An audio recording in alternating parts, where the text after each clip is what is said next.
Kaixo, arratsaldeon guztioi, eskerrik asko, ona, Sabino Arana Fundazio Agirre Areto etortzeagatik, arratsalde polita, baina berotsu honetan. Gai oso importantea eta bereziki bizitzen dugun momentu hauetan, bizitza luzatzen egiten ari da, eta arretaz guztia ibili behar gara, ez bakarrik kaletatik, ez bakarrik mundu edo sare sozialetan, baita ere gure txokoan, gure etxean. Bienvenidos. Vivimos unos tiempos complicados, con mundos diversos. Muchas alarmas se nos encienden en redes sociales, nos avisan de que hay que tener cuidado con la intimidad, con la protección de los menores, con los datos, nos avisan de los fraudes por móvil. Yo creo que vivimos un poco en una tensión permanente, ¿verdad? Como en una alarma permanente. Y creo que lo mejor para tratar de vivir felices, pero a la vez conscientes de los riesgos, es hablar de ellos, entrenarnos. Seguro que Javier está de acuerdo conmigo. El entrenamiento es fundamental, ser consciente y tener interiorizadas algunas maneras de evitarlos. Y yo creo que esa es la principal función de esta charla, y seguramente nos lo va a explicar el deseo de Javier. Javier, seguro que la mayoría le conocéis, tiene amplia experiencia en este tema, es capitán de la Marina Mercante y se supone que uno se hace a la mar con los deberes hechos y con cuidado y atención. Ha sido jefe del Servicio de Bomberos de Bilbao, ha sido presidente y secretario general de la Asociación Profesional de Técnicos de Bomberos y subdirector de la Policía Municipal de Bilbao. Además, ahora mismo preside el Observatorio de Prevención de Riesgos y Accidentes, OPRA, y desarrolla también una labor investigadora en la Euskal Herriko Unibertsitatea sobre el aspecto social, ¿no?, de los accidentes y su casuística. Sin más, voy a ceder la palabra a nuestro presentador de hoy para que nos presente un poco esta cuestión y ahora el tema. Si tenéis alguna pregunta, tenéis unos tarjetones que se han distribuido y podéis hacerla por escrito y la abordaremos dentro de un rato.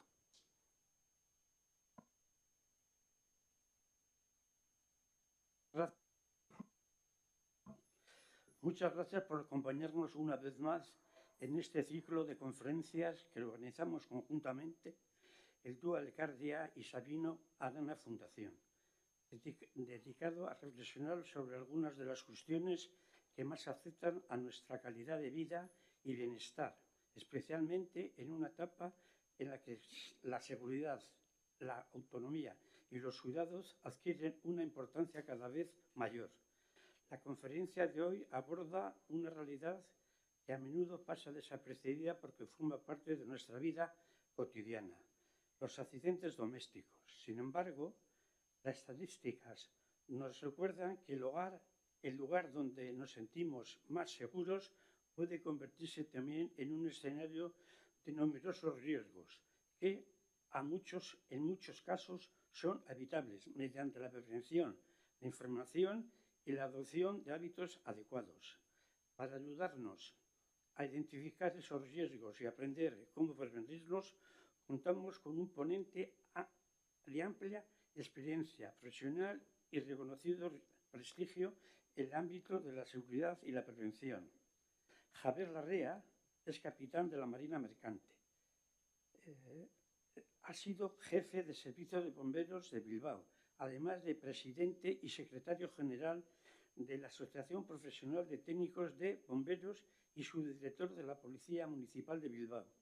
Actualmente preside el Observatorio de Prevención y Riesgos de Accidentes OPRA y desarrolla también una labor investigadora en la universidad, en donde realiza su doctorado sobre las causas sociales que producen los accidentes.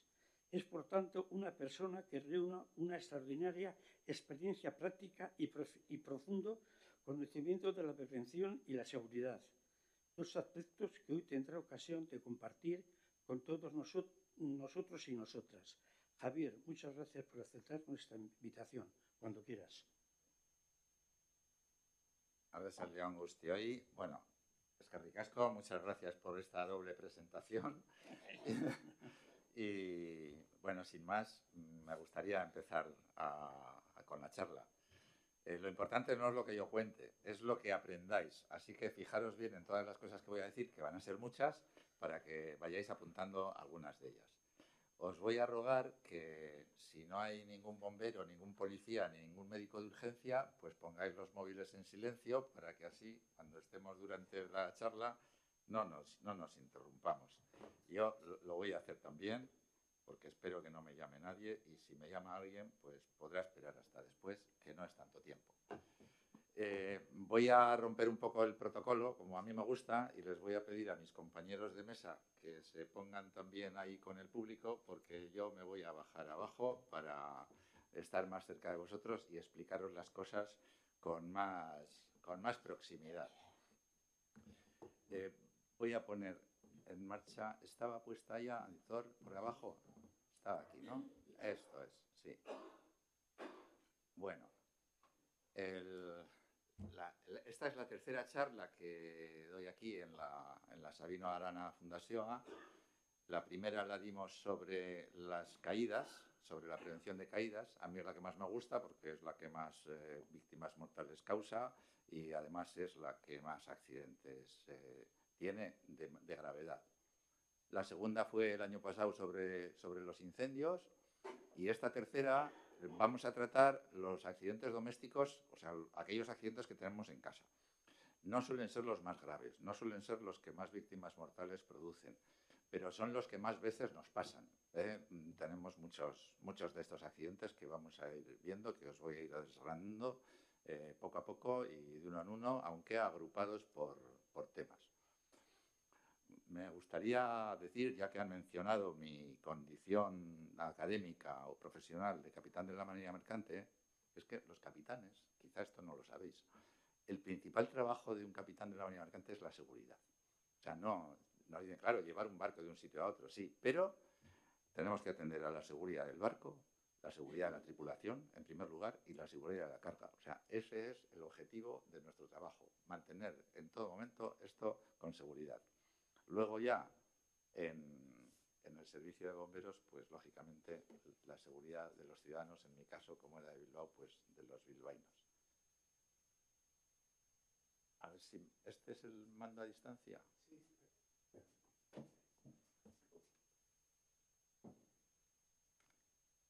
Que lo tenemos que conectar.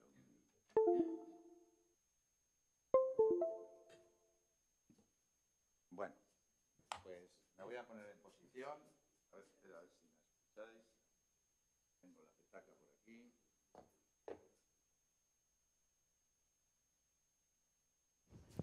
¿Me oís bien? Perfecto, estupendo, maravilloso. Pues nada, esta es la estructura de la charla y esto es lo que os voy a contar. Primero vamos a hablar un poco, para que veáis un poco de estadísticas de las causas de muerte por accidente. Tengo datos de España más y luego tengo algunos datos de Euskadi, también de la comunidad autónoma.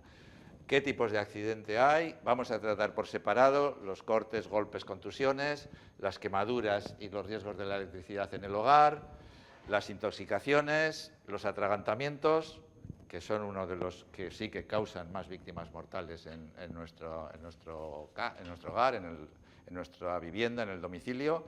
Luego vamos a ver unos consejos generales de seguridad y vamos a terminar la charla hablando de un extraordinario servicio que nos presta el Gobierno vasco, que es la teleasistencia domiciliaria, conocida como Betion. A muchos de vosotros seguro que ya lo conocéis y además lo usáis y lo disfrutáis. Bueno, por definición, ¿qué es un accidente? Es decir, hablamos en general de los accidentes, pero vamos a concretar exactamente qué es. Pues un accidente es un hecho no deseado, es algo que no queremos que nos pase, que nos causa un daño o una pérdida de forma involuntaria. Eso es la definición sencillita de cuando es un accidente. Con esto lo distinguimos de algunos otros eventos que también nos causan daño, como por ejemplo el que nos roben, que un robo, un atraco, no es un accidente, es un hecho intencional. Entonces no es un accidente. Si yo me tiro por yo qué sé, por las escaleras, yo qué sé, porque quiero ir al médico y coger la baja, pues eso no es un accidente, porque es un hecho voluntario. O sea, esa es la diferencia. ¿Quiénes tienen accidentes? Pues las personas, aquí en este caso los seres vivos.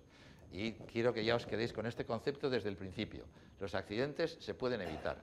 Y por eso es esta charla, para aprender a evitarlos. Y lo que vamos a aprender, que es el objetivo de la charla de hoy, es ser conscientes de qué peligros tenemos, en este caso en el hogar, para poder evitarlos. ¿Qué tipo de accidentes producen la mayoría de las víctimas mortales? Son, ya sabéis, los accidentes de tráfico y de transporte. Ahora os voy a enseñar una gráfica y la evolución de cada uno de estos accidentes, los más graves, los mortales, las caídas, los incendios, los atragantamientos, los ahogamientos, los envenenamientos por drogas, psicofármacos y drogas de abuso, incluso de los alimentos, y las intoxicaciones, gases y también alimentos, también son intoxicaciones. Y otros accidentes que son con la interacción que tenemos con animales. Nos puede morder un perro, nos puede picar una medusa, nos puede picar un insecto, o tenemos los fenómenos meteorológicos, rayos, inundaciones. ¿De qué vamos a hablar hoy? De los dos estos que hay aquí, solo vamos a hablar de los atragantamientos, de los envenenamientos y de las intoxicaciones, y de otros, pero de los que causan la mayoría de las víctimas mortales, solo de eso. Esto es en España en el año 2024, que es el último año de que nos da datos el Instituto Nacional de Estadística. Tenemos aquí las principales causas de muerte y tenemos aquí una parte, a ver si no está separado. Esto de aquí hacia allá son accidentes y hacia aquí son hechos intencionales o intencionados. O sea, los suicidios no son accidentes, los homicidios no son accidentes. Y aquí tenemos, como veis, de toda España, la principal causa de muerte accidental son las caídas, como ya os he contado, que hicimos la charla anteriormente. Después, lo que siguen son los atragantamientos, que de esto sí que vamos a tratar, y del tráfico, que cada vez que alguien nos dice ha tenido un accidente o he tenido un accidente, nuestra mente se nos va automáticamente al accidente de tráfico. Es verdad que representó la principal causa de muerte en España y en Euskadi también, hasta principios de siglo o poco más, pero se ha reducido muchísimo y, por lo tanto, se han reducido las muertes por accidentes de tráfico y han aumentado las muertes por caídas. En el caso de los ahogamientos, pues como vamos a ver, también son importantes, pero se mantienen más o menos estables. Y los atragantamientos, pues juegan un papel, nos dan un número importante. Por incendios hay muy pocos, hay realmente, si lo comparamos con los demás. Los incendios son la causa de accidente que menos víctimas mortales produce, pero sin embargo tiene otro efecto. Es la causa que más pérdida patrimonial nos produce. O sea, si se nos quema la casa, perdemos casi la inversión de nuestra vida, o la principal inversión de nuestra vida. Y por eso tiene una gran importancia en la sociedad. Los envenenamientos también están ascendiendo desde los años del COVID, están subiendo bastante las muertes por envenenamiento, ya sea de las drogas o psicofármacos, o las drogas de abuso también, vamos, las que se consumen, la heroína, la cocaína, tal. Y lo de los suicidios y homicidios lo dejamos aparte. Aquí tenéis la evolución. ¿Y esto cómo va? ¿Cómo marcha? ¿Cómo funciona? Pues desde el año 2000, este gráfico he recogido aquí todas las muertes que hay desde el año 2000 por cada uno de los accidentes hasta el último año que tenemos datos, os he dicho el 2024. Lo que os decía, el tráfico ha bajado muchísimo y ahora mismo, pues como los accidentes por caídas, las muertes por caídas, perdón, han subido tanto, pues resulta que ahora tenemos por muertes por caídas pues 3 veces más que por accidentes de tráfico. O tenemos el doble o prácticamente el doble de muertes por atragantamientos que por tráfico. como veis, la línea de abajo, la que menos víctimas mortales produce son los incendios, por aquí, y estamos alrededor entre los 200 y 250 muertes al año. Ahora veremos algún dato de Euskadi, que aquí tenemos muchos menos. Y de los ahogamientos, pues es un tipo de accidente, un tipo de víctimas que se producen y que es muy estable. O sea, aunque cada vez hay más gente que se baña en las playas y en los pantanos y en los lagos y en los ríos, sin embargo, el número de víctimas mortales de los ahogamientos está bastante estable. Bueno, esto aquí es lo mismo, pero solamente los accidentes.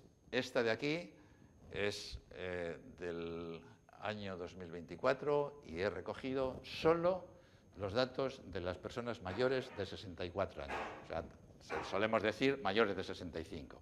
Y en todo este segmento de edad, todos los mayores de 64 años, también las caídas sigue siendo la principal causa de muerte accidental, también seguida de los atragantamientos, con mucha importancia, y veis que, sin embargo, los accidentes de tráfico ya son relativamente pocos.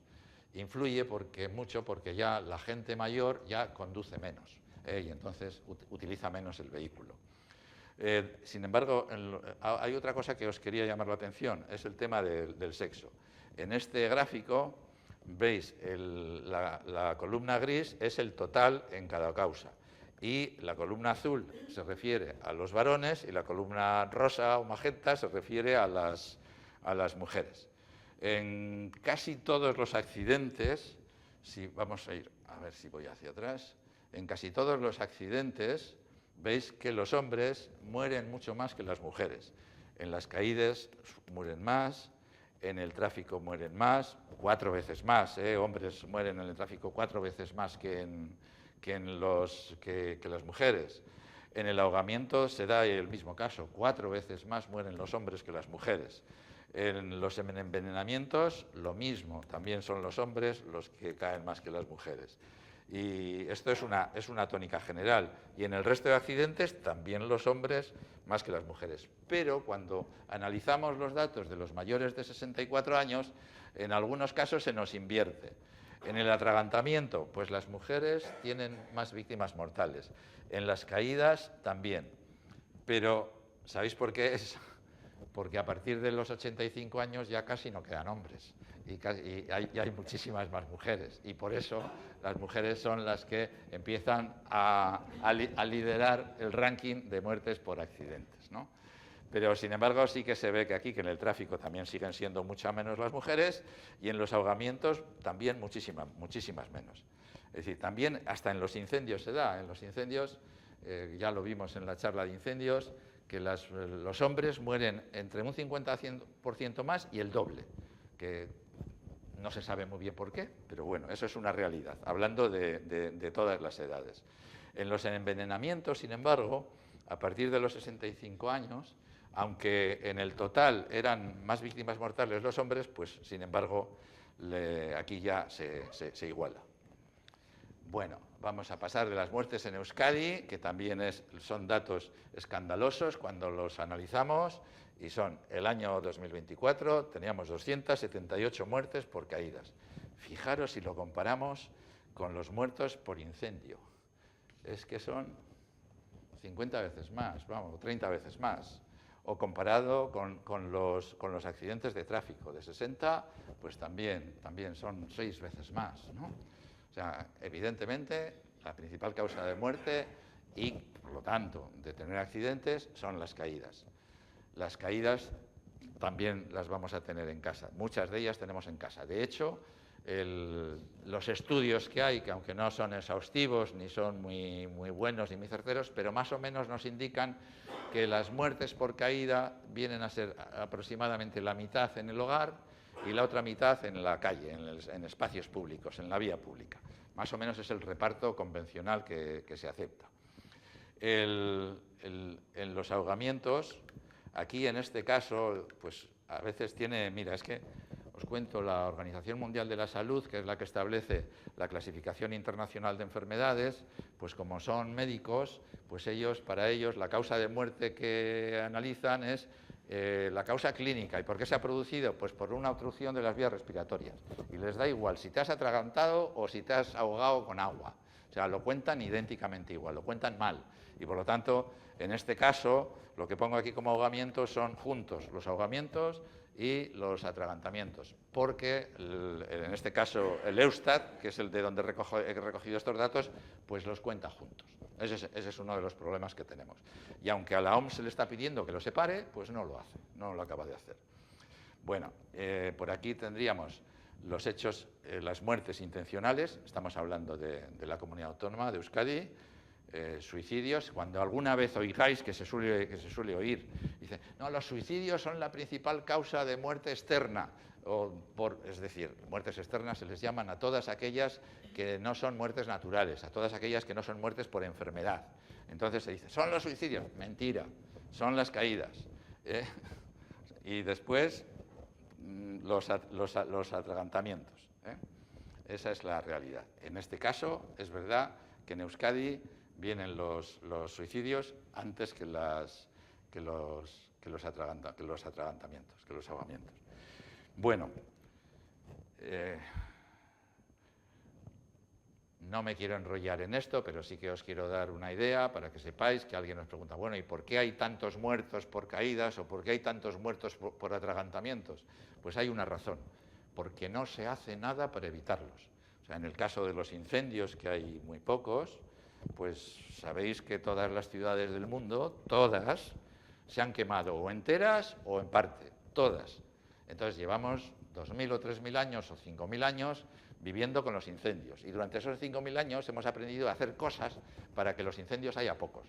Y tenemos bomberos, tenemos protección civil, tenemos muchísima legislación que provoca que haya normas de cómo hay que construir las casas o los coches o cualquier instalación o cualquier industria para que no arda, para que no se queme. Y por eso hay tan pocos.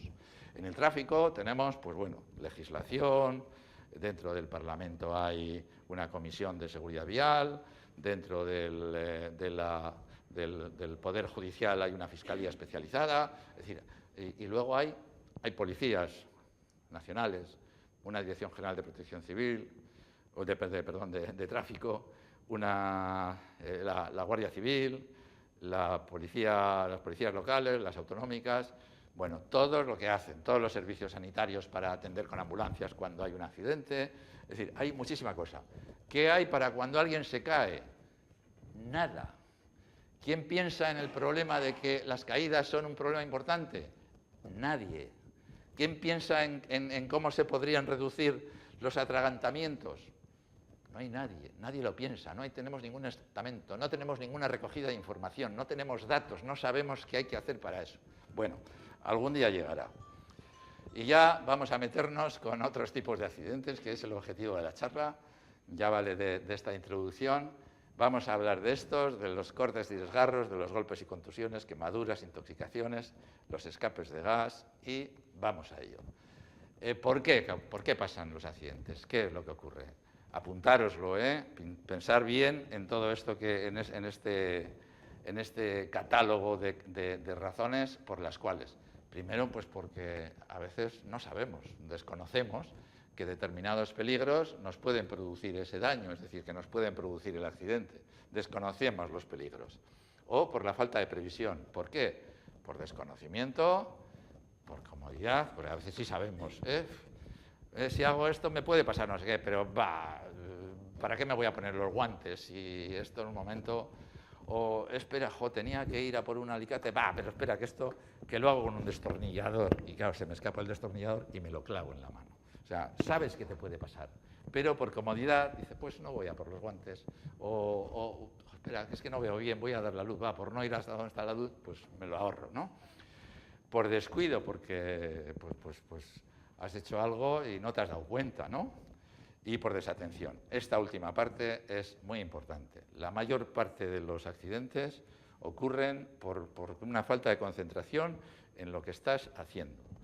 Ejemplo, aunque no es el objetivo de la charla de las caídas. Ejemplo, cuando estás saliendo de casa, con las llaves en la mano, cierras la puerta y aquí podíamos aplicar el concurso aquel del 1, 2, 3. por 25 pesetas cosas que puedes ir haciendo mientras bajas las escaleras. Es decir, que me voy peinando, que voy guardando las llaves en la cartera, que voy mirando el móvil, que voy llamando a mi amigo, a mi amiga, a mi hija, que he quedado con ella, que me voy pintando todavía, que me voy poniendo el abrigo. Espera, que no me encaja bien la cremallera y yo sigo bajando las escaleras. O sea, la cantidad de cosas que podemos hacer mientras bajamos las escaleras. Yo mismo me sorprendo y cada día descubro una nueva, ¿no? O sea, que vas cogiendo, que espera que... Bueno, pues eso supone esa falta de concentración, esa falta de atención en realizar una actividad que entraña un riesgo y que es peligrosa. Porque bajar una escalera es algo peligroso, pero que no hemos interiorizado como que tiene peligro. Y entonces por eso no le damos valor, porque nuestro cerebro automáticamente sabe cuántas escaleras hay desde tu casa hasta la calle, porque es un recorrido que ha hecho miles de veces y lo hace y vas bajando. De hecho, si os fijáis, cuando subís o bajáis escaleras, nunca vamos mirando a los peldaños, porque nuestro cerebro ya sabe qué altura tiene cada peldaño y lo vamos subiendo de una manera automática o lo vamos bajando. Pero cualquier mínimo obstáculo o diferencia en el cálculo que tenga porque te despistas, pues te puede tener un accidente. Como os habréis dado muchas veces cuenta que en el último escalón te tropiezas porque pensabas que ya habías acabado la escalera. En el último de arriba, cuando subes, o en el último de abajo, cuando bajas, a veces haces, ¡ay! Pero si ya había llegado, ¿no? Pues eso es la falta de concentración y la falta de atención. Bueno, empezamos con estas diapositivas en el que vamos a ir viendo cuáles son algunos de los peligros. Pues ¿qué hacemos? Pues manejamos cuchillos, tijeras, cúters, abrecartas, todo elementos que nos pueden cortar. Entonces, ¿qué tenemos que hacer? Hombre, pues si tienes un abrecartas es mejor usar un abrecartas para abrir cartas que usar un cuchillo afilado, ¿no? ¿Que funciona? Puede ser, sí, pero esto se trataría de usar lo que necesitas. Que si necesito voy a soltar este tornillo, me tengo que soltar, y en vez de abrir la caja de herramientas, ir a por el destornillador, espera, que tengo aquí el cuchillo de la cocina y voy a hacer con el cuchillo de la cocina a ver cómo abro. Y se me puede escapar y me puedo hacer, por lo general, pequeños cortes, pero que te los haces. Y al final es algo que podías haber evitado si hubieses tenido en cuenta esto. Las herramientas, hombre, pues mejor que estén bien cuidadas, que estén limpias, que estén bien conservadas, que no las tengamos llenas de óxido para que si te haces un corte, pues luego no tengas que ir a darte la vacuna del tétanos, ¿no? Hay que sujetar las herramientas adecuadamente. O sea, que vamos a ver. Que dice, espera, que estoy cortando esto aquí. Joder, qué mal, espera, que voy a poner aquí a cortar. Pues no hagamos eso, ¿no? No cortes encima de tu cuerpo, porque como se te escape, vas a tener un accidente fácil. La superficie estable. Fijaros, hice un curso cuando me jubilé, mis hijas me regalaron un curso de cocina para principiantes, era una indirecta, muy directa. Y la primera cosa que nos enseñaron en el curso es que debajo de la tabla de cortar había que poner una servilleta o un trapo o un papel húmedo para que la servilleta, para que la tabla no se deslizase y no se moviese cuando estábamos cortando. Una cosa importante, interesante. Guardar las herramientas bien, pues si tienen funda la guardamos en la funda. Muchos de los cuchillos que usamos en casa, cuando los compramos, igual tenían incluso un plastiquito que los protegía y una funda para proteger la punta. Y sin embargo luego la hemos tirado. Pues eso es un elemento que nos da seguridad de que cuando metemos la mano en el cajón, pues no nos pinchemos con el cuchillo. O sea, cosas a veces muy sencillas. Y por supuesto, todo esto pues mantenerlo fuera de los niños, ¿no? Otra cosa que voy a romper el protocolo. Como somos pocos, pues en vez de esperar luego a hacerme preguntas en un papelito, Si se os ocurre alguna pregunta sobre la marcha, me la podéis ir haciendo y yo la voy respondiendo, ¿eh? Y así, en vez de convertir esto en un monólogo, pues lo convertimos en un diálogo, si os parece, ¿eh? Si queréis, ¿eh? No es obligatorio. Hacéis las preguntas. Cuando veáis alguna cosa que no os he explicado bien o que tenéis alguna idea mejor, pues la contáis.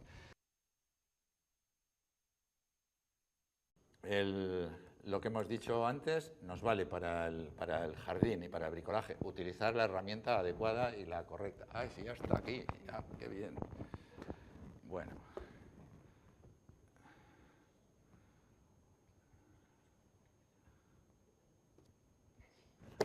Ahí está. Bueno.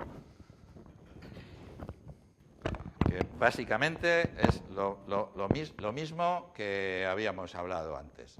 Proteger, utilizar equipos de protección, proteger los guantes, o sea, las manos con los guantes, poner, si hace falta ponernos un casco o protectores auditivos o gafas si vamos a andar rascando o picando algo que nos pueden saltar esquirlas o trozos de pintura que estamos retirando, pues bueno. Tener las zonas iluminadas y ordenadas, guardar las herramientas, procurar preparar el trabajo que vamos a hacer, qué voy a hacer, qué necesito, dónde lo voy a hacer, qué espacio tengo, me voy a preparar, o sea, tenerlo todo bien y eso pues ya nos va a poner en una condición en la que es más difícil de tener accidentes. Vamos a ver, para los golpes y contusiones, la principal causa de darnos golpes va a ser las caídas. Entonces, aunque la charla no es de caídas, pero vamos a darle un pequeño repaso. A mí me gusta mucho esta de los pasillos. Los pasillos son para pasar. O sea, los han construido para que vayamos de un sitio a otro. Entonces, no nos tenemos que poner obstáculos, ni muebles, ni jardineras, ni plantitas por el suelo, que son muy bonitas y quedan muy bien. Pero, mira, hoy me he encontrado con que en la escalera de mi casa, que tengo una señora estupenda que le gustan mucho las plantas, y de vez en cuando pues va y las pone en la escalera. Pero el problema no es solo la planta, es que hay que regarlas, y entonces las llena de agua y la escalera se llena de agua. Entonces ya no solo es que esté obstruyendo el paso, sino que además la escalera está mojada y resbaladiza, con lo cual añade un doble peligro. ¿Veis qué cosas tan tontas, no? Pues eso, no colocamos el espacio que nos reduzca el paso. Y algunas casas, yo he estado en algunas casas que para ir de una habitación a otra hay que andar haciendo slalom, esquivando un mueble que han puesto aquí, y ahora mira, la planta la han puesto aquí en un pedestal precioso y hay que esquivarla también. Bueno, pues no hagamos eso. O sea, no lo hagamos sobre todo porque es nuestra casa, porque es nuestra seguridad, porque no queremos caernos ni tropezarnos. Y lo mismo en la escalera, lo mismo vale para la escalera. En la escalera no pongamos nada, o sea, ni un adorno, ni una... Bueno. Perdona, la medalla te está golpeando. Ahí va, disculpad. No lo oía yo. A ver, ahora, es que ricasco. No reduzcamos el ancho de la escalera por poner nada. Lo de las alfombras, que ya lo habéis mencionado por aquí, pues eso, tenemos una desgracia, y es que establecemos relaciones afectivas con algunos objetos, con algunas cosas. Entonces resulta que esta alfombra, ¿cómo la voy a quitar? Si la compramos en el viaje que hicimos a Turquía, sí, joder, ¿cómo tal? O esta alfombra no la puedo quitar, si me la regaló mi hija, o me la regaló mi padre, o me la regaló mi hermano o mi hermana. Entonces, establecemos estas relaciones y nos cuesta mucho prescindir de ellas. Pero las personas ya mayores tenemos que tener la suerte de tener hijos o hijas que nos dicen, ama, Aita, quita esto, yo te lo voy a quitar, o van un día y te lo quitan, porque sabemos que se producen muchas caídas tontas por eso, porque además las alfombras pues tienen la manía de que con los años pues van perdiendo textura y van perdiendo grosor, las esquinas se doblan hacia arriba, siempre hacia arriba, y le salen dobleces que, por lo tanto, pues lo que hace recomendable es que una alfombra, lo mejor de la alfombra es que no esté. Eso es medidas que podemos tomar. Con las esquinas, no nos damos cuenta de que los mejores muebles son los que tienen los cantos redondeados, porque los que tienen esquinas pues van a hacer que nos podamos trapecer más fácilmente. Además, eso pasa incluso en el diseño de los espacios de la vía pública. Las personas no andamos así, andamos en línea curva, siempre. Vamos haciendo curvas. Entonces, no nos deberían hacer espacios en la vía pública, aceras que acaben así, jardineras que acaben en borde recto, porque lo que van a hacer es producirnos tropezones. Pero bueno, esto lo podemos hacer en casa. Solo se hace donde hay niños. Es para que los niños pequeños no se golpeen con las esquinas porque les coincide justo la cabeza a la altura de la mesa. Pero yo no estoy hablando para niños, estoy hablando para nosotros. O sea, para personas mayores, que somos los que somos más, además, somos muchos más que niños. Bueno, no subirnos a las sillas o taburetes inestables. ¿Y de qué hago si tengo que subir a algo ahí? Que he venido de viaje y tengo la maleta y es que yo la guardo encima del armario. ¿Qué hago? Pues decirle a alguien que te la suba. Dices, tu hijo, tu hija, tu vecino, quien sea, un amigo, oye, ¿me ayudas que tengo que subir algo ahí encima del armario? Vale, como cuando vienes de la compra y tienes que guardar todo, pues que alguien te ayude a poner las cosas en los armarios de arriba y no te subas a un taburete, ¿no? El calzado. Hicimos un estudio en una gran residencia con que tenía 550 personas y de las principales causas de accidentes, de caídas que encontramos una era la iluminación y la otra era el calzado inadecuado. Esas eran las causas. Entonces, ¿qué hay que hacer? Pues tener cuidado. Y si nos damos cuenta de que tenemos alguna zapatilla, algún zapato, algún calzado en casa que patina, lo tiramos y nos compramos otro. En una entrevista que tuve haciendo una investigación de una caída, una señora me cuenta que salía de su casa y le llevaba a su vecino una tarta que había hecho y que llevaba la tarta en la mano. En el pasillo había muchísima luz porque había un ventanal grande y resulta que pues cuando iba en cuanto salió de la puerta de su vivienda y pasaba a la puerta de enfrente, pues se resbaló, se cayó, bueno, se rompió la pierna, estuvo no sé cuántos meses escayolada. Eso sí, la tarta no se le cayó, la aguantó muy bien. Y entonces le pregunté, ¿y sabes por qué te caíste? Y dice, sí, porque tenía unas zapatillas que ya llevaba meses resbalándome mucho y no las tiré, y no me las quité. Entonces te tienes que dar cuenta, cuando te pasa una vez, es que te va a volver a pasar, con lo cual no perdones las zapatillas y las tiras, o los zapatos, o aquello que te des cuenta que te está produciendo el accidente. Bueno, por aquí tengo un mini vídeo, a ver si funciona. No estoy seguro.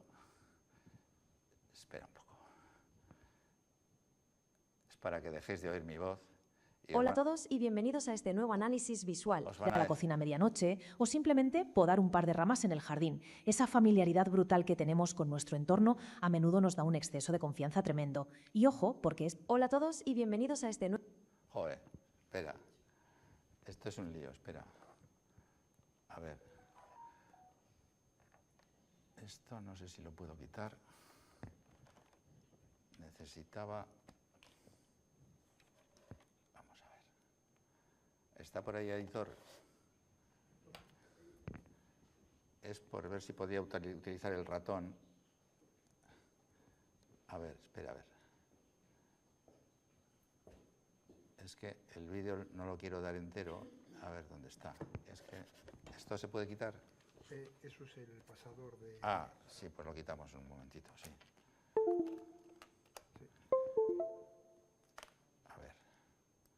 Hola a todos y bienvenidos a este nuevo análisis visual. De ahí, cuando bajamos la guardia, cuando las actividades más inofensivas pueden convertirse en un buen susto. Así que esta es nuestra hoja de ruta para hoy. Primero, los riesgos ocultos en casa. Segundo, bricolaje y jardinería seguros. Tercero, el manejo de herramientas cortantes. Y para terminar, cómo evitar golpes y contusiones. Empezamos por el principio. Punto número 1. Los riesgos ocultos en casa.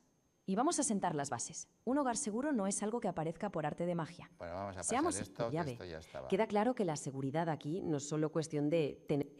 Primero, echar un vistazo a las instrucciones para conocer los riesgos de esa herramienta en concreto. Segundo, ponerse el equipo de protección, indispensable.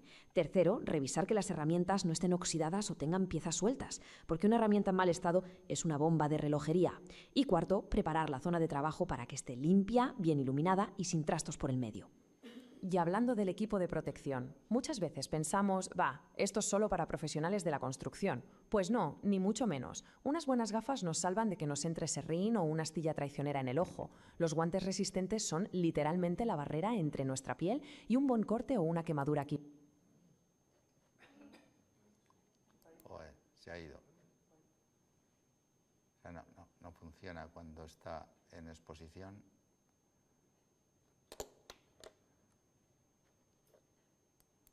Hola a todos y bienvenidos a este nuevo análisis.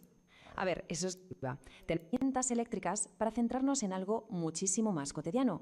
Cuchillos, tijeras y el siempre presente cúter.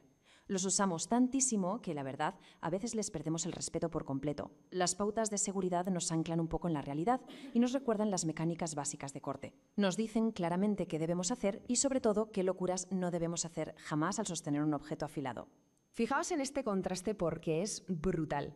Seguro que todos lo hemos hecho alguna vez. Llega un paquete a casa súper blindado con cinta adhesiva. Tenemos prisa. Pillamos el primer cúter que encontramos, nos sentamos en el sofá con la caja apoyada en las rodillas, una superficie inestable total, y empezamos a tirar de la cuchilla hacia nosotros mismos haciendo fuerza. A ver, eso es la receta perfecta para el desastre.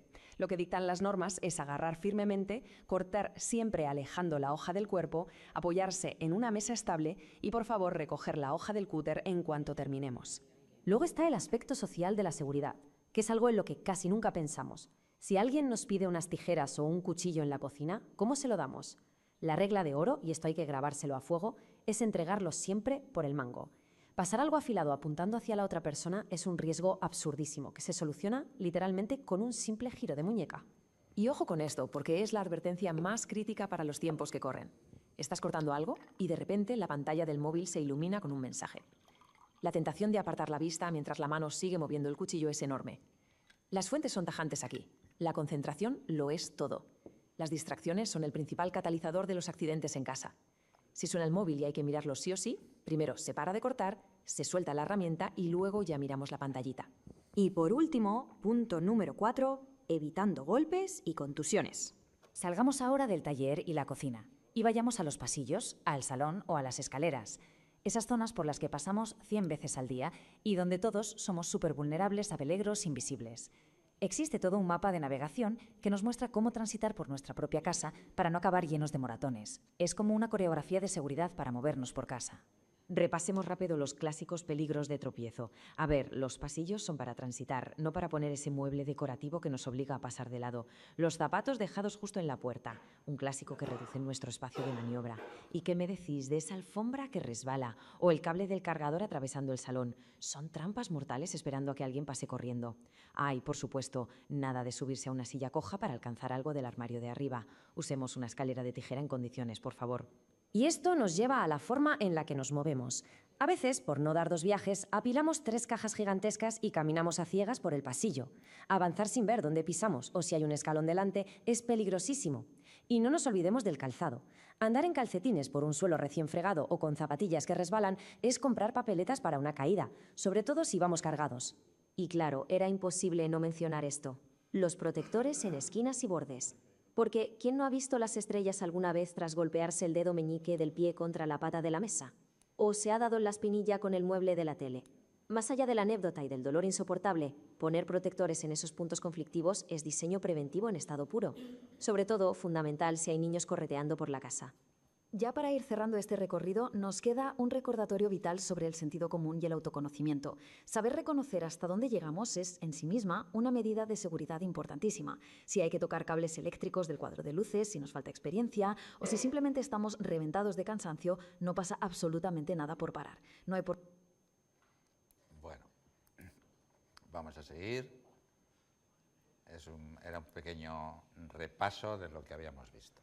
Bueno, ahora vamos con los envenenamientos. Empezamos por los medicamentos, que ya lo sabemos todos, pero por recordarlo, los tenemos que guardar en espacios que estén lejos de los niños y prácticamente lejos de cualquier persona, ¿no? O sea, los deberíamos tener con llave.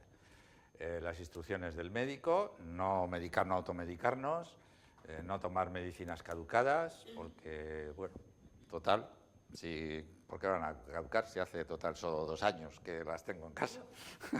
Y muchas posibilidades de que esto ya son las drogas, pues no consumir drogas, porque esas no tienen receta, no vienen con libro de instrucciones, ni te dicen cuánto tienes que tomar cada día o cada noche, y no sabes de qué están fabricados. Y bueno, pues consultar con el médico, ¿no? El siguiente, vamos a hablar de otros. Este no era. Que necesitábamos.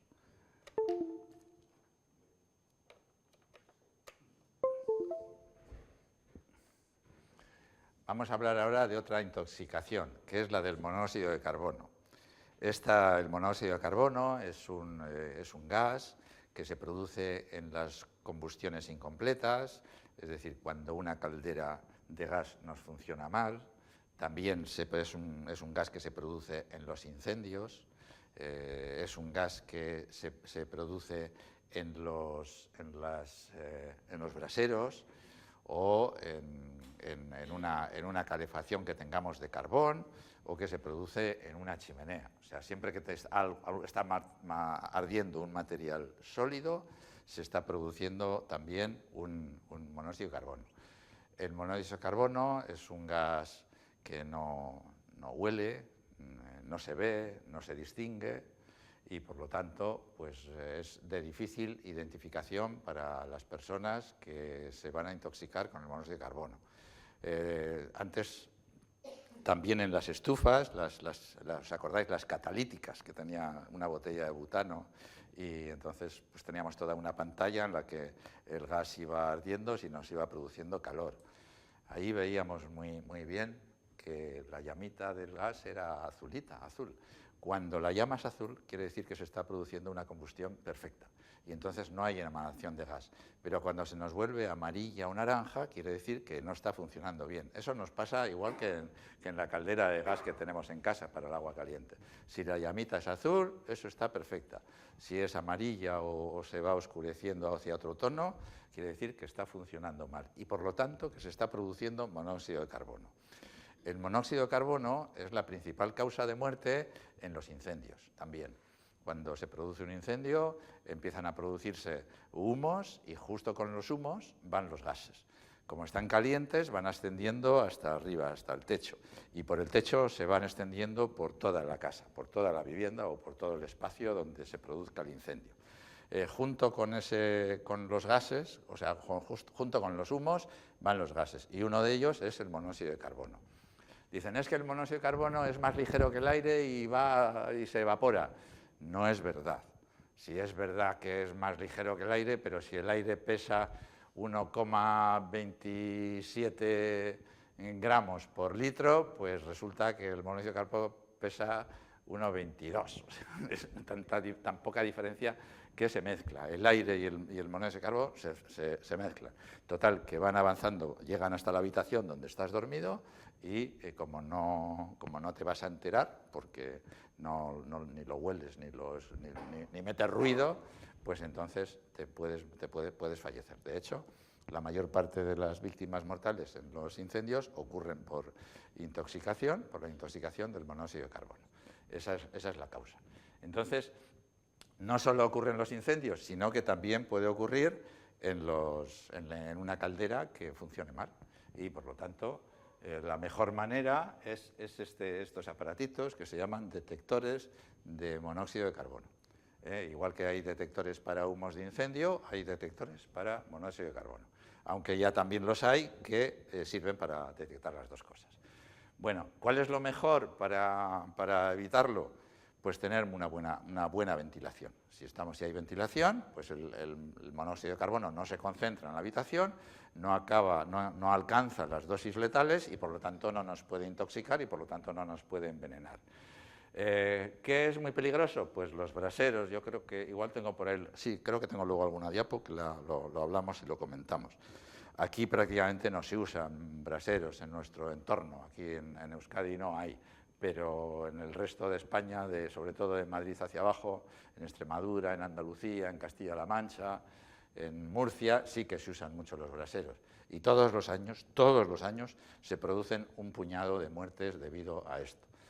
Se ponen debajo de la mesa camilla y, bueno, pues el sistema de calefacción del brasero consiste en que se produzca precisamente la combustión incompleta para que vaya soltando calor y, mientras tanto, pues las personas que están ahí se van intoxicando.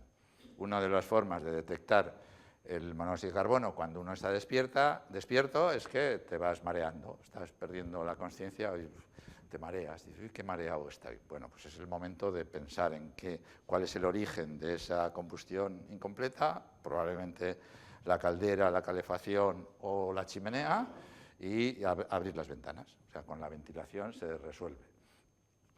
Las fugas de gas, por otra parte, por ejemplo, el butano, lo solemos detectar por el olor.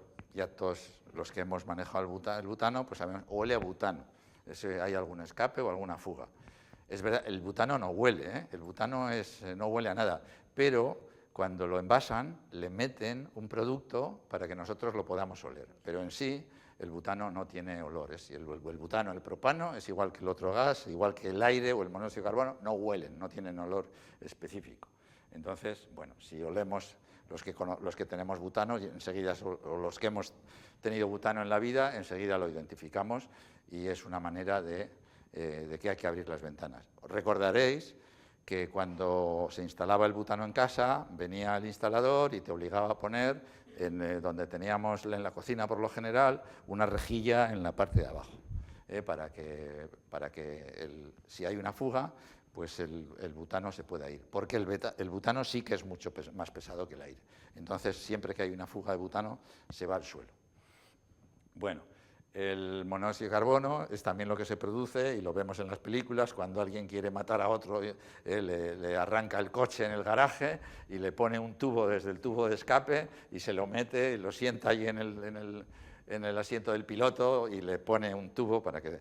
Ese es lo que produce el motor, que es en esa combustión, es el monóxido de carbono. Bueno, la solución, pues eso, lo que os he dicho.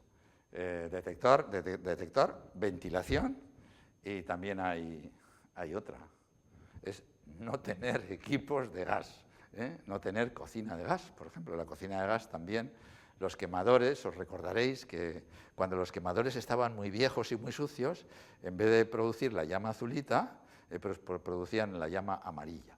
Pues ese es el síntoma de que funcionaban mal. Y claro, he puesto aquí abajo que hay que educar a la familia. O sea, todos los que estemos en casa tienen que saber cuáles son los riesgos. Bueno, y vamos con las intoxicaciones alimentarias, que estas son más frecuentes ahora en verano, y también nos pueden ocurrir, también pueden pasar. Son de las cosas que nos pasan en casa. Aunque puede que vayamos a un restaurante y por alguna circunstancia pues han tratado mal la mayonesa o los huevos o tal, y que nos intoxiquen. Pero por lo general lo que tratamos ahora es que sea en casa. Hay que mantener la cadena de frío de los alimentos refrigerados, hay que cocinar bien los alimentos. Bueno, los que tienen algún problema con el pescado, ¿cómo se llama estos que han tenido con el anisakis y tal? Pues esos ya saben lo que les supone el que no pueden tomar pescados crudos y mucho menos pescados, ¿no? Las latas y las conservas pues tienen que estar enteras, no tienen que tener bultos, no tienen que estar abiertas por ninguna parte, ni tienen que tener ningún pinchazo o tal. En las comidas al aire libre, pues hay que evitar los mariscos y Los mariscos, los pescados, estos son... Sí. Y hay otro producto que también hay que tener mucho cuidado, que es el pollo. Con el pollo crudo, parece que con el pollo crudo se producen muchas contaminaciones cruzadas, cuando pues igual hemos estado partiendo pollo en la tabla y resulta que a continuación, dice, pues ahora parto la ensalada. Pues eso no hay que hacer.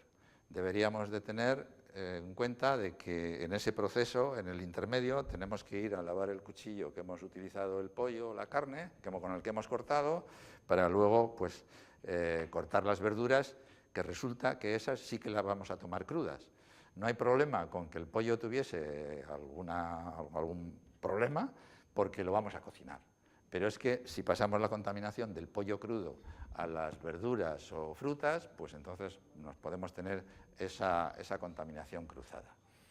Y tendríamos que evitarla. Bueno, esto vamos a pasar de ello. Empezamos con este análisis. Nada. Y nos vamos a los riesgos de la electricidad. De electricidad sabéis todos muchos, y además todos somos unos expertos electricistas en casa y hacemos todo tipo de chapuzas hasta que abrimos un enchufe y cortamos el cable y lo vamos a conectar y decimos, ahí va, yo sabía que había polo positivo, polo negativo. Dice, ¿y ahora? Si hay 3 cables, ¿qué pasa aquí? ¿Qué es esto? Bueno, pues hay que tener una norma con esto de la electricidad, que además antes se cogían los cables, se unían, se doblaban, se le ponía un trozo de cinta aislante, que no deja de ser más que un plástico, es un plástico que arde, o sea, es algo que no hay que hacer o no deberíamos hacer, pero como os decía, todos nos hemos convertido en expertos electricistas para nuestra casa. Sin embargo, cuando se nos estropea algo de fontanería, llamamos a un fontanero para que nos lo arregle. Pero la electricidad queremos resolverla nosotros. Pues muy mal, muy mal. Hay que tener en cuenta que la electricidad, además existe toda una carrera de profesionales, de una formación profesional de profesionales de la electricidad, que son los electricistas, que no es por casualidad, que estudian un par de años eso, y saben un montón de esos, y nosotros no. Y por lo tanto tenemos que llamar al electricista cuando tenemos algún problema. No a un ingeniero, pero a un electricista sí. Bueno, no deberíamos manipular los enchufes ni cables si están calientes o si están dañados. O sea, yo me acuerdo antes cuando las planchas eléctricas tenían el recubrimiento del cable era de tela, era un textil, ¿os acordáis? Y casi siempre de tirar de donde no era se acababa deshilachando. Hoy en día ya no pasa porque son de mejor calidad, pero hay que tener cuidado y tirar siempre no sé si tenemos alguno por aquí, sí. Cuando sacamos el enchufe hay que tirar de aquí, que además ya le han hecho una forma para poderlo agarrar bien con los dedos. No tiramos de aquí, porque si no, de tirar de aquí se acabará soltando y podrá generar un problema. De esto de las regletas, os voy a contar, esto creo que ya os lo conté en el curso del incendio. Dice, esta, veis que bien, está impecable, está blanca, está estupenda. Pero hay un momento que si resulta que esta regleta le hemos colocado equipos de mucha potencia, o sea, no sé, pues el microondas o la aspiradora y la plancha y le ponemos equipos, o el aire acondicionado o un radiador, de estos que tienen 2.000, 2.500 vatios, esos son mucha potencia y si los ponemos todos juntos, esto acaba recalentando la conducción que tiene por aquí dentro y las conexiones, que a veces no están preparadas para toda esa potencia. Eso depende, vienen las características de la regleta aquí, pero como nosotros no entendemos y no sabemos, pues no nos damos cuenta. Entonces, ¿cuál es la manera de detectar que una regleta está mal? Pues en algún sitio, igual también en el enchufe, este es negro y no se ve, pero algunos son blancos. O tenemos los ladrones aquellos, ¿os acordáis que tenían 3 salidas? Que a veces veías que se ponían amarillos. Y se van poniendo amarillos y empiezan a coger un color tostado, ya de color café, pues eso quiere decir que esa regleta ya se ha recalentado y que si la sigues recalentando va a iniciar y va a producir un incendio. Entonces, esa es la mejor manera de saber cuando una regleta tenemos que prescindir de ella y tirarla y sustituirla por una nueva, cuando empiece a amarillear o a coger un color tostado. Y bueno, de los niños, que es uno de los problemas y que solemos tener en casa también, pues hay todo tipo de artilugios para tapar, poner tapones en los enchufes, que además como los ponemos a ras del suelo es por donde suelen ir gateando, pero hay maneras de taparle los dos orificios del enchufe. Hay otros incluso más complicados que giran para que no puedan, aunque son muy listos y aprenden a desgirarlos, pero bueno, que podemos adoptar ese tipo de precauciones. Una medida buena también es ¿qué he hecho yo con el mando a distancia?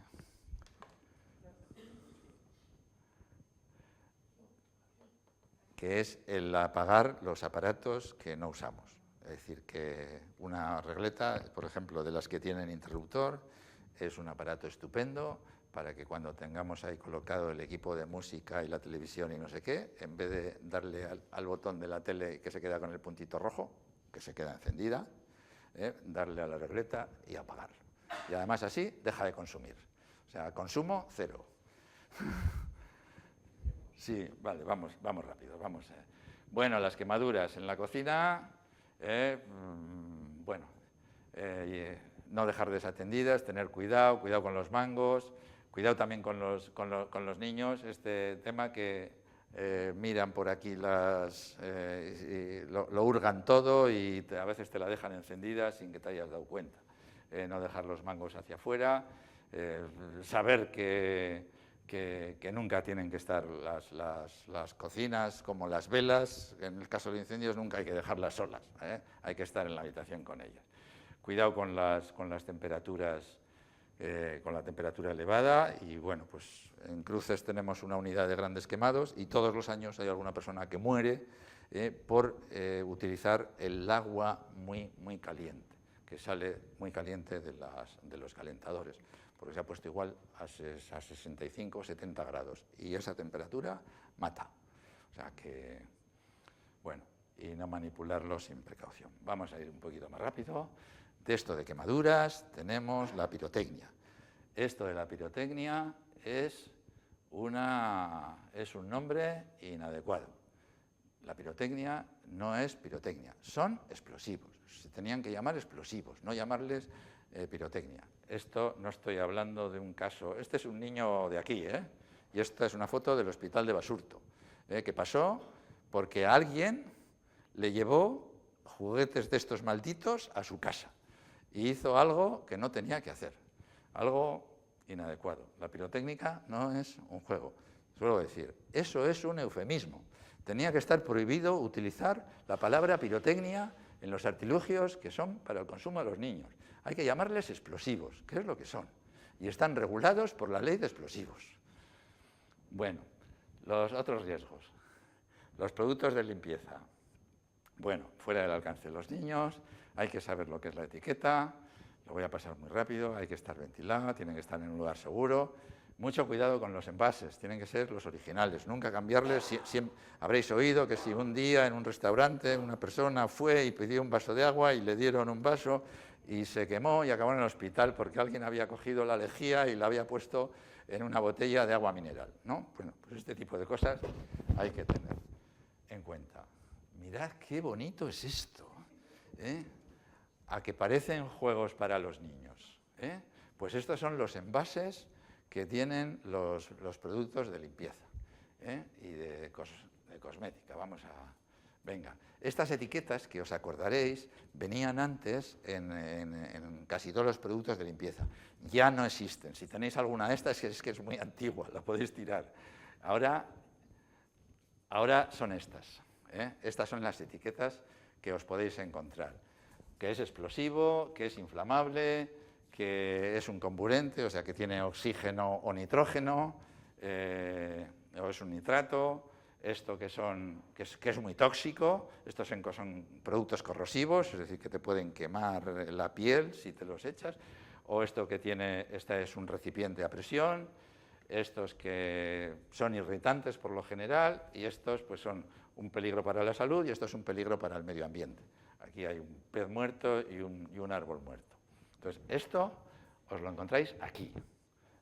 Si os fijáis, en todos tienen por detrás una etiquetita de irritante, de inflamable, peligroso para el medio ambiente y los animales, irritante, este es corrosivo y así todos tienen algo. Esta foto la he sacado yo de mi casa. O sea que no he tenido que ir a ninguna parte. He cogido, voy ahí debajo de la fregadera, voy a ver qué tengo por aquí, lo he puesto encima de la mesa y esta es la foto. O sea que esto está en todas las casas y en algunos casos mal. Afortunadamente en mi casa no hay niños, pero que si no, los productos estos no deberían estar debajo de la fregadera porque los niños podrían acceder a ellos. Bueno. Los atragantamientos. Os había dicho que este es uno de las principales causas de muerte que tenemos en el hogar. Aquí vienen las medidas para evitarlo. Cortar los alimentos en trozos pequeños, cuidado con los niños, por ejemplo, en Nochevieja no les demos las uvas enteras, se las damos partiditas en cachos. Hay que comer despacio y masticar bien, hay que tener una postura adecuada. Igual que a los niños les decimos que no pueden merendar mientras están jugando. Os paráis, os sentáis, merendáis y luego vais a jugar, porque tragar hace falta también una atención especial. Y cuando somos mayores, muchos más. Y tenemos que evitar algunos alimentos de riesgo. Lo de las prótesis dentales también produce dificultades para masticar y tenemos que estar, cuando comemos, estar sentados y no tenemos que estar jugando ni al mus, vamos. O sea, hay que estar con atención. Fijaros aquí, ¿os habéis fijado que el bolígrafo Bic tiene un agujerito en la parte de arriba, ¿no? Porque se produjeron muchísimas víctimas mortales y entonces ahora vienen se le hizo un agujerito. Los caramelos son unos aparatitos, son unos elementos que están especialmente diseñados para atragantarse y producir una obstrucción de las vías respiratorias, lo que se llama ovace. O los frutos secos pequeños, las uvas, las almendras, los tomates cherry, las avellanas y tal. ¿Qué hacemos si alguien se atraganta? Y esto es muy importante. Lo primero, identificar lo que le está pasando. Si una persona se atraganta, pues si la obstrucción de la vía respiratoria es total y es completa, pues no va a poder hablar. No puede hablar, no puede toser. Está intentando echar algo de... Lo normal, la gente se suele llevar las manos a la garganta, pero no le sirve para nada. A ver, una persona que se obstruya, que tenga una obstrucción total, con 4 o 5 minutos ya tiene efectos irreversibles para toda su vida en el cerebro. Y entre 6 y 10 minutos se muere. Es decir, una persona que tengamos al lado, que se atraganta y que veamos que no puede respirar, se va a morir. O sea, se va a morir ahí como no hagamos nada. ¿Qué podemos hacer? Pues se llama maniobra de Heimlich. Es esto. Primero identificamos lo que le pasa, pero además reaccionamos rápido. O sea, tiene que ser inmediato. Lo que dicen ahora los médicos, el protocolo, es intentar ayudar a toser y darle en la espalda, aquí por la espalda, darle 5 golpes con el talón de la mano. Intentar echarle un poco hacia adelante y darle 5 golpes. Yo creo que eso funciona poco, pero bueno, le damos sí y si funciona, estupendo. A continuación hay que sujetarle por detrás con el puño hacia adentro. ¿Dónde se pone? Pues fijaros bien, se pone debajo del esternón aquí. Y se aprieta con la otra mano, se le coge y fuerte, apretando el diafragma hacia arriba.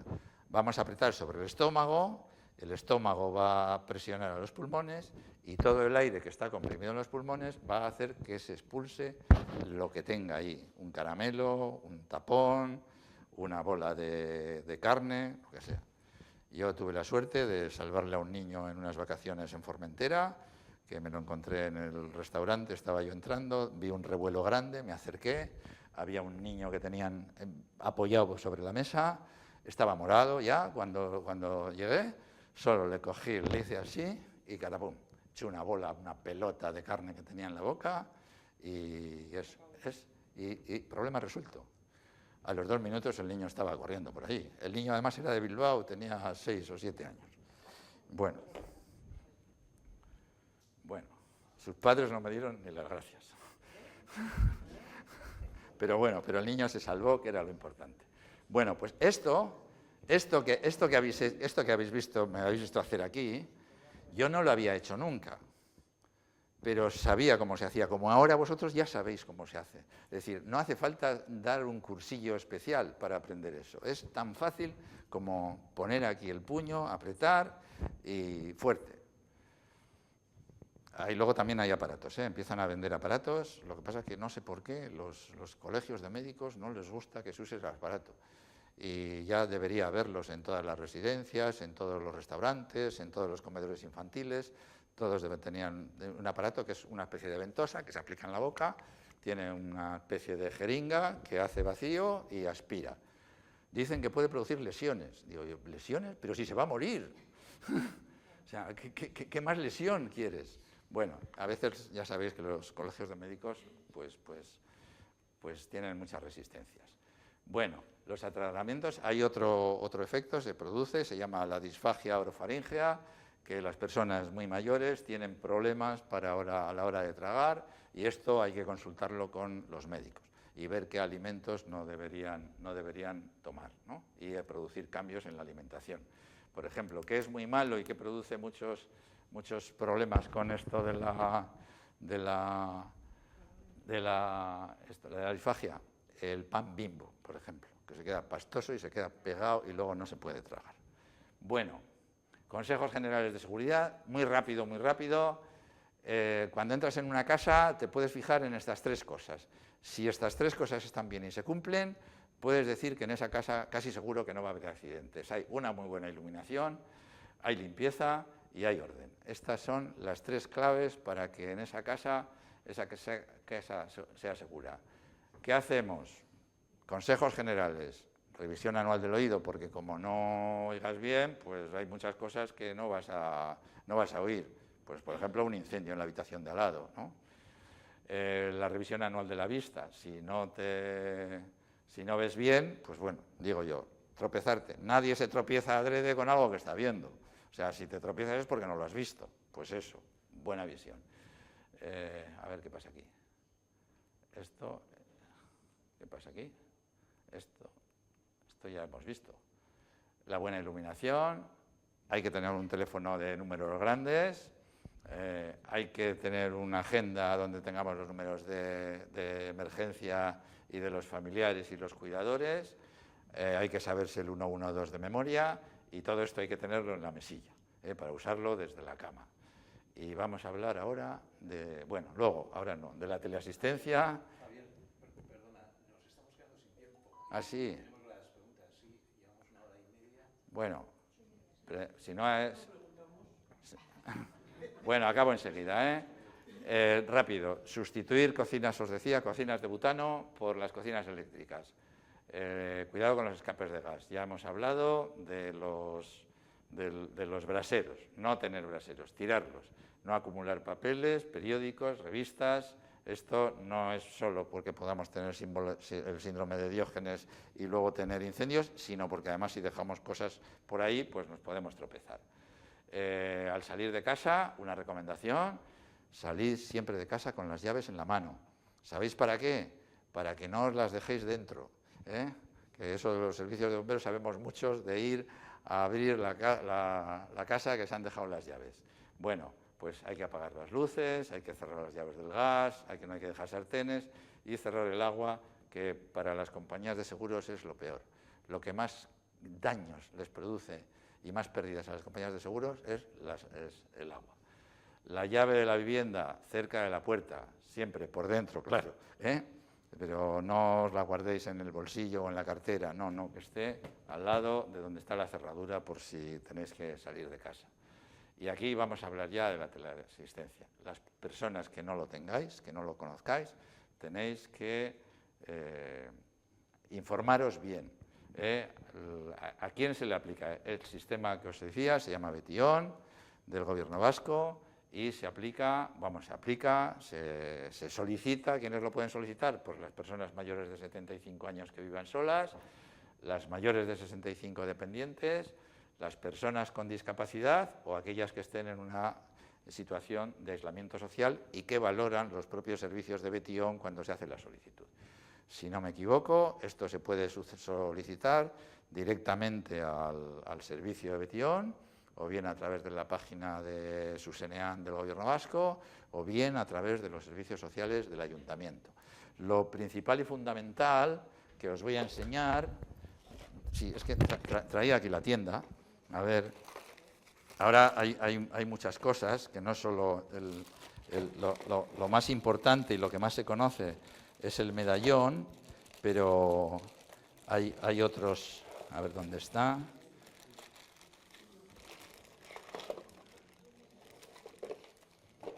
Vaya, es esto, este que está aquí, algunos lo conoceréis, es este medallón que hay que llevarlo siempre puesto y que tiene un sistema también por el que no lo quiere llevar al cuello para ponerlo en la muñeca. Y ahora el Gobierno vasco, el sistema Betion, pone muchas más cosas. Esto, por ejemplo, es un detector de caídas. Y esto es un detector de incendios también. Sí me gustaría que vieseis el vídeo. No sé si lo conocéis. Ahí a Flor en Torrelledó.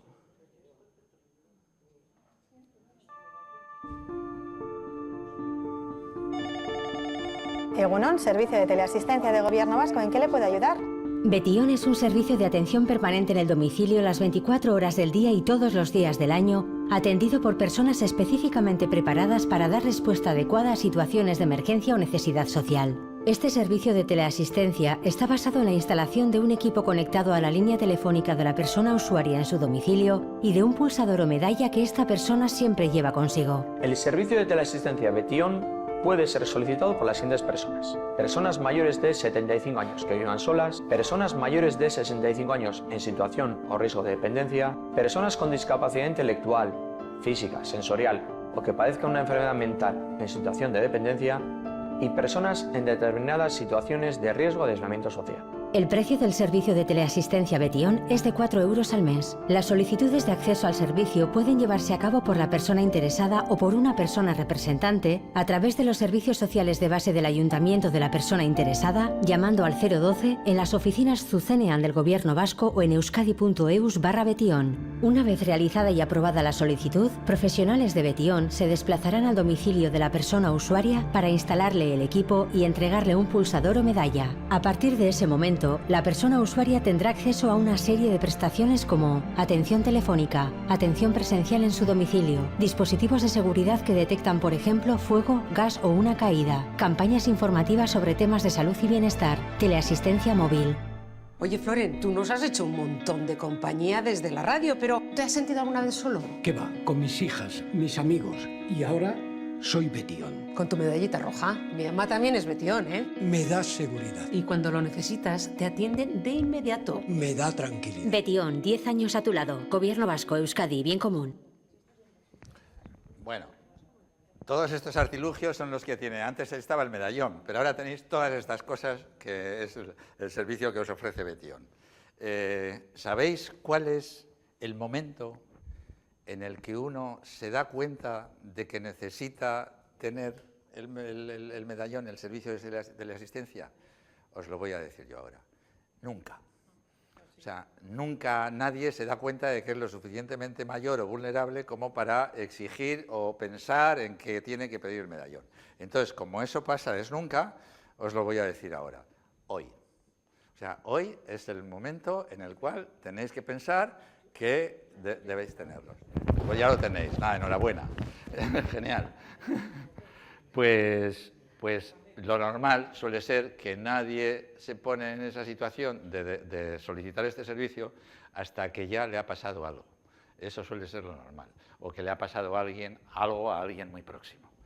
Bueno, pues hay otros servicios de teleasistencia, como el de la Cruz Roja, que no cuesta 4 euros como el del Gobierno vasco, sino muchísimo más, pero que bueno, tiene otras prestaciones. Y ya acabo con el detector de incendios, que casi nadie tiene, porque como dicen, es que como no es obligatorio, el día que sea obligatorio, pues ya me lo pondré. Bueno, os voy a enseñar esto. Tienes ahí una batidora, un microondas, una aspiradora, la lavadora, la plancha, el calentador de agua o de leche. Ninguno de estos es obligatorio y todos tenemos en casa, con lo cual no es una excusa. Hay que tener un detector de incendios en...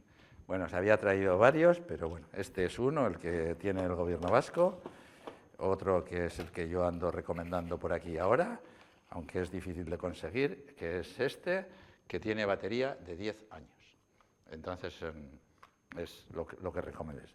Siempre que alguien pueda conseguir el de 10 años, que no hace falta que esté en el servicio Betión, sino que puede ponérselo a cualquiera en su casa, en su apartamento, y bueno, pues hay que ponerse detectores de incendios.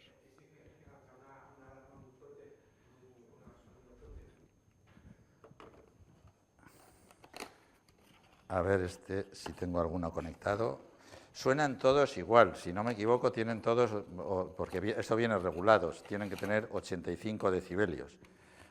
Este es otro, vamos a ponerle la pila para que veáis cómo suena. No, no, en la cocina no, en la cocina nunca. Hay que ponerlo allí donde, en el pasillo, en la zona, entre los sitios donde más incendios se producen. Donde más incendios se producen son en la cocina, que son de día, por lo general, como consecuencia de las actividades que estamos realizando, y en el salón. Aunque en los últimos estudios que hemos hecho, la mayor parte de víctimas mortales empiezan a ser en los dormitorios. Esto es lo que suena. Todos tienen un sonido muy parecido, que son 85 decibelios. Y os recomiendo que... ¿Qué he hecho yo con él? Aquí está. Pues nada, lecciones aprendidas, a ver si habéis aprendido algo estupendo, si pensáis en que vais a cambiar algo de los comportamientos que tenéis, donde sea, en el trabajo, en la calle, en el campo, en la playa, en la piscina, y nada más. Muchísimas gracias por vuestra atención y disculpa por el retraso.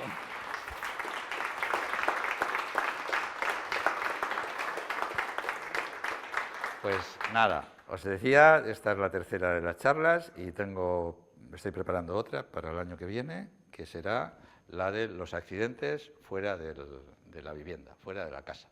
Es decir, cuando vamos al campo, a la playa, al monte, en el tráfico, todo eso. Con esta culminamos la tercera.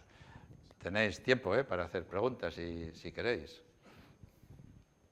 Que yo no tengo prisa, o sea que... Pero el personal, yo desde las 8 de la mañana, los hombres aquí, y vale. Si tenéis alguna pregunta que no se haya hecho ya, o... Bueno, yo no preguntar tal y como es, no, pero sí que una aclaración. No sé si habrá gente que sepa cómo funciona el sistema de la medalla de Betión. Yo, por desgracia, tuve necesidad para mi marido y desde luego es una maravilla. Porque cuando llamas, te contestan de inmediato, te preguntan qué es lo que pasa, tú le comentas, le pones a la persona, porque normalmente a mí me pasaba que se caía, se me había caído, medía 1,90 y ya te digo. Entonces le dices lo que pasa y automáticamente le dicen, bueno, ahora mismo le mando a alguien. Ese alguien significa que no solamente puede venir el 112, puede venir de la vía, puede venir policía municipal, Ertzaintza, etcétera. los que más cerca están de tu domicilio. Con lo cual quiere decir que ese servicio es fabuloso. Casi no pasa ni un momento y ya tienes gente llamándote abajo para que le abras la puerta del portal. Pues mira, tenemos precisamente aquí 2 personas, representantes de Betion, y creo que tu testimonio es mucho mejor que el que nos pudiesen dar ellas. Sí, no, porque la verdad es que lo único que... Hay una cosa que no he entendido, y si me permites te pregunto, porque tú dices, salen con la medalla, pero por la calle esa medalla no te sirve. No, vamos a ver, es que esto es un servicio de atención en el hogar. Entonces, eso es lo que conozco yo. Tiene una cobertura que pueden ser 20, 30, 40 metros, que puede servir si te bajas a la escalera o tal, pues vale, sí, vale. Por dentro del edificio te puede funcionar, pero no está pensado. Hay muchas empresas privadas, por ahí empresas de seguros, compañías bancarias y la Cruz Roja que te montan otro sistema que te vale para cuando te vas de vacaciones a Benidorm o Andalucía o al monte. El Betion es un servicio para atención en el hogar. En el hogar y la vivienda habitual. En la vivienda habitual, oficial, eso porque es. Si te vas a la segunda vivienda... Eso es, eso es. Pero otra cosa, ojo, porque cuando vas a mí también lo tengo por experiencia, yo iba a Laida y resulta tuve un problema gordo, llamé al 112 y me vino la chancha de guerra. También, sí, también, por supuesto. Rápido. Quiere decir que estamos, por suerte, bastante bien atendidos. Mira, yo estuve el otro día en la sede de Betion en Bilbao y tienen ahí una pantalla en la que van controlando cuáles son la atención que prestan y tal, y el tiempo que tardan en responder, y estaban en ese momento en una media de 6 segundos. O sea, atienden las llamadas en una media de 6 segundos. O sea que, desde luego, como servicio es extraordinario. Muy bien, muchas gracias, Maribí. Sí.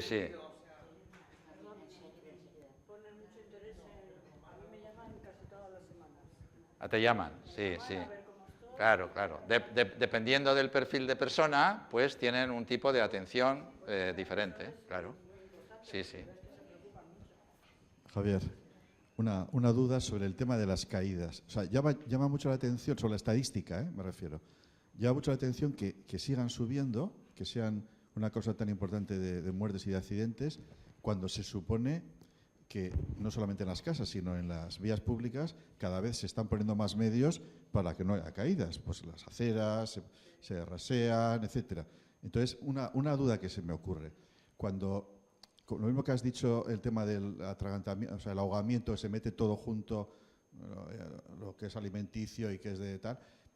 Digo yo, en la estadística de caídas, ¿realmente se tiene en cuenta si la caída es causa o efecto? Quiero decir, si las caídas muchas veces tienen que ver con personas mayores, con afecciones que se puedan tener y que acaban en una caída. O sea, no es la pérdida del equilibrio en sí, producto de que la acera está mal, de que no hay un elemento en casa, etcétera, sino que se puede producir porque hay una afección a la persona, que es un poco como pasa también en tráfico. Muchas veces no se sabe por qué ha habido un accidente de tráfico, se dice desconocida la razón, y puede ser que es una afección de salud, afección personal que acaba en un accidente de tráfico. Entonces, en las estadísticas no podría ser que no se distinga la razón de si la caída es consecuencia de...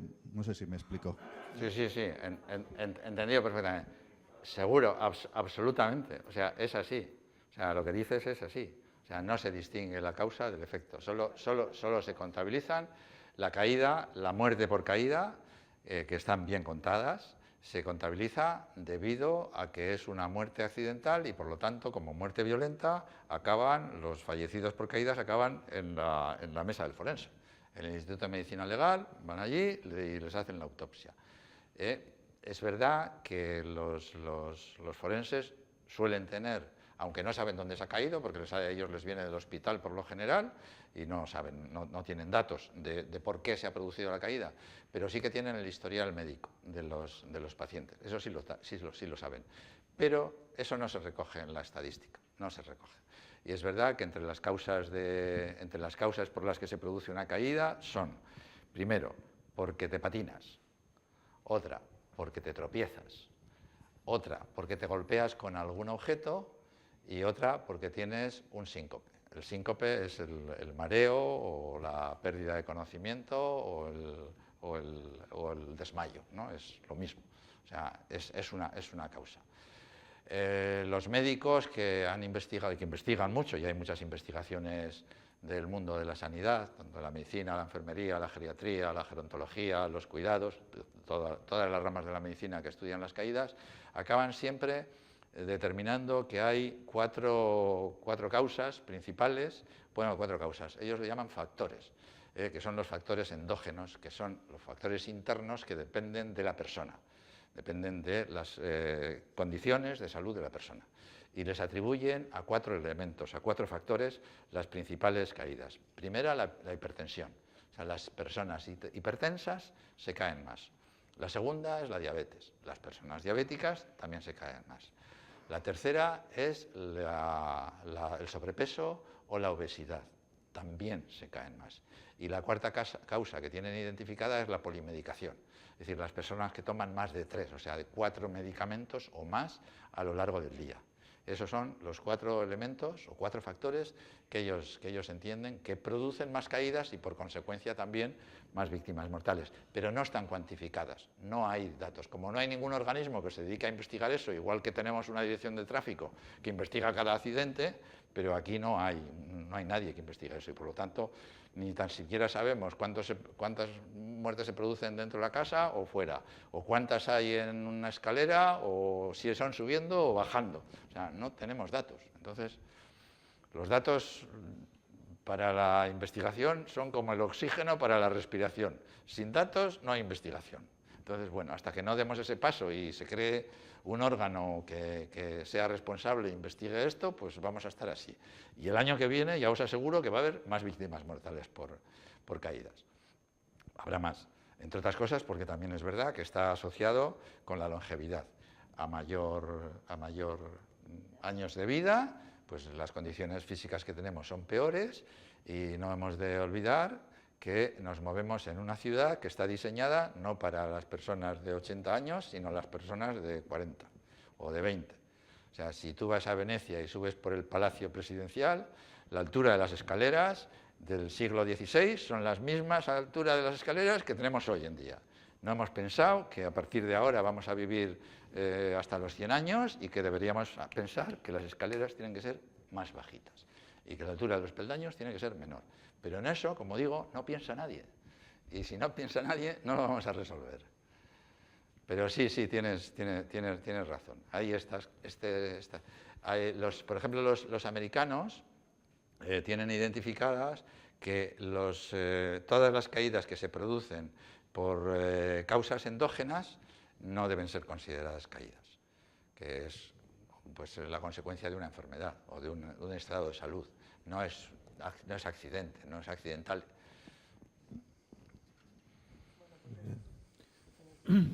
Pues nada, vamos a agradecerte todas estas recomendaciones y estos consejos. ¿Quién no ha hecho lo del cuchillo y el tornillo? Vamos, me he reconocido en ello. O dar un golpe, en vez de usar un martillo, dar un golpe con el mango del cuchillo sujetándolo por la hoja. Sí. Muchas gracias, Javier. Te esperamos el año que viene con la tercera charla. Y recomendaros que no vayamos con prisas. Eso sí, la prisa mata al gato, dice. No, sí. Y sobre todo darnos cuenta, ¿no?, de muchas cosas que hacemos todos los días, como bajar una escalera, ¿no? Dice que saber con mucho cuidado. No os he dicho 2 recomendaciones para el tema de las caídas porque no era el objeto de la charla, pero os voy a dar 2. Y además lo voy a hacer equiparándolo con los accidentes de tráfico. En los accidentes de tráfico tenemos 2 elementos de protección estupendos. Uno es el airbag, que se ha inventado moderno. Nosotros tenemos un airbag de serie estupendo. ¿Sabéis cuáles son? Los brazos. O sea, cada vez que te vas a caer, los brazos suponen el parapeto. Pero no lo podrás usar si llevas las manos en los bolsillos o llevas las 2 manos ocupadas con bolsas. O sea, ese es uno de los efectos que tenemos que pensar. Tenemos que procurar nunca llevar las 2 manos ocupadas. Lo que pasa es que es muy difícil. Porque si llevas el bolso y llueve y llevas al perro y llevas un paraguas, pues ya me dirás. es casi inevitable. Pero eso es uno. Ese es lo que digo, el airbag comparándolo con el airbag, las manos en los bolsillos. Y el otro es, subiendo y bajando las escaleras, es como el cinturón de seguridad. El cinturón de seguridad es llevar la mano en la barandilla, siempre la mano en la barandilla. Y aquí que tenemos metro y eso y tal, pues cuando vas al metro, siempre la mano. Cuando subes a casa, o como regalo para la comunidad de propietarios, que decía antes, ¿qué podemos hacer en los espacios comunes? Pues en los espacios comunes podemos poner barandilla siempre en las escaleras, incluso si tenemos un pasillo largo, también. Y no solo en un lado, en los dos. Si solo tenemos barandilla en un lado, vamos a pedir a la comunidad que nos ponga barandilla en el otro. Porque igual resulta que tienes la barandilla a la izquierda, pero ese día subes con la bolsa a la izquierda y te caes y no te puedes agarrar. Entonces, lo mejor es tener las barandillas en los dos lados. Nada, es que ricasco, ¿vale?